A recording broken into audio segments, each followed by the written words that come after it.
उत्तराखंड की एक और बड़ी जानकारी आपको देंगे, क्योंकि कल हमने आपको बताया था कि कल निधन हुआ था दिवंगत नेता इंदिरा हृदयेश का।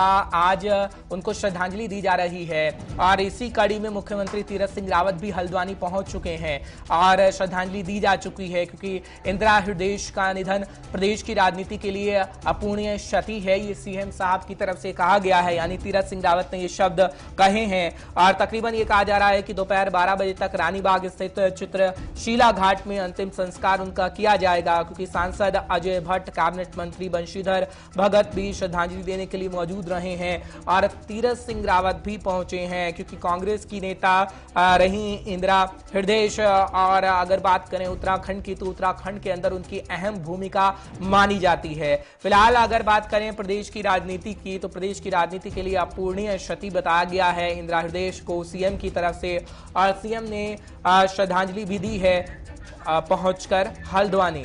फिलहाल धीरेन्द्र प्रताप सिंह हमारे साथ जुड़ रहे हैं, ब्यूरो चीफ उत्तराखंड। तमाम जानकारी पहुंचाने की आप तक पूरी कोशिश करेंगे। बहुत बहुत शुक्रिया धीरेन्द्र हमारे साथ जुड़ने के लिए। जानकारी दीजिएगा, जिस तरीके से शब्दों का इस्तेमाल सीएम साहब ने किया है और वो कह रहे हैं कि बेहद क्षति है इंदिरा जी के जाने से।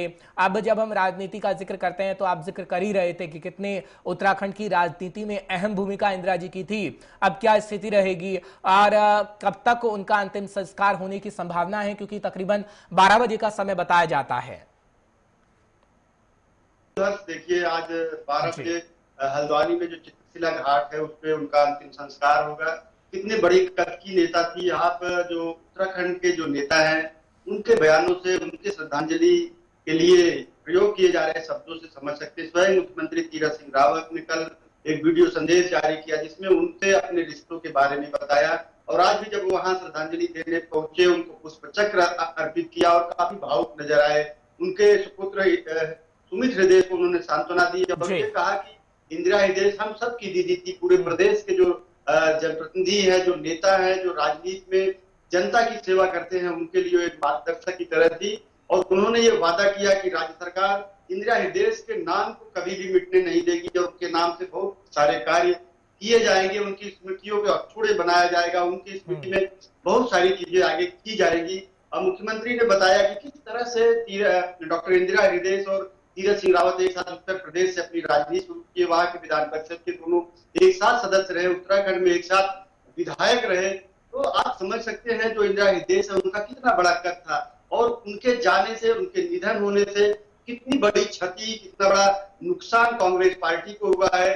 कुछ ही महीने बचे हैं चुनाव में। स्वयं इंदिरा हृदयेश मुख्यमंत्री पद की दावेदार थी और उनसे कांग्रेस को बड़ी उम्मीदें थी। तो आप समझ सकते हैं उनका कद कितना बड़ा था। सरकार ने एक दिन का राजकीय शोक भी घोषित किया और उनका आज चित्रशिला घाट पे 12 बजे पूरे राजकीय सम्मान के साथ अंतिम संस्कार किया जाएगा। बिल्कुल, लेकिन जब हम राजनीति की बात करते हैं उत्तराखंड की, तो हम देख रहे हैं कि इस वक्त हरीश रावत जो पूर्व मुख्यमंत्री भी रहे हैं, वो इस वक्त पंजाब की कमान संभाल रहे हैं धीरेन्द्र। लेकिन अब कांग्रेस के बड़े नेताओं की क्षति हम देख रहे हैं एक तरफ। दूसरी तरफ अगर बात करें तो बीजेपी अपनी अहम भूमिका में है। तो क्या कह सकते हैं कि जो भूमिका तैयार इस वक्त बीजेपी कर रही है, क्या रंग बीजेपी की ही लाएगी और बीजेपी अपनी सरकार आगे आने वाले समय में बना पाएगी? क्योंकि कांग्रेस की स्थिति हम देख रहे हैं, जहां कांग्रेस की सरकार है वहीं पर कांग्रेस अपनी महत्वपूर्ण भूमिका निभा रही है कि दोबारा सरकार आ सके या फिर वहां पर वो सरकार बचा सके। क्या उत्तराखंड में आप देखते हैं, जब ग्राउंड रिपोर्टिंग आप लगातार कर रहे हैं धीरेन्द्र?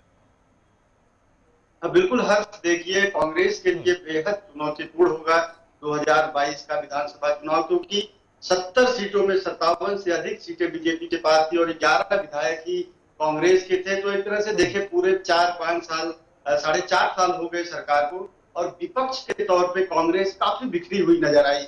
कांग्रेस संगठन में तमाम विरोध एक दूसरे का देखने को मिलेगा। स्वर्गीय इंदिरा हृदयेश और हरीश रावत में भी नहीं जमती थी। दोनों एक दूसरे के वैसे निकटस्थ सहयोगी थे पार्टी के नाते, लेकिन राजनीतिक रूप से एक दूसरे के प्रायः विरोध करते हुए देखे जाते थे। तो 2022 में कांग्रेस का नेतृत्व कौन करेगा?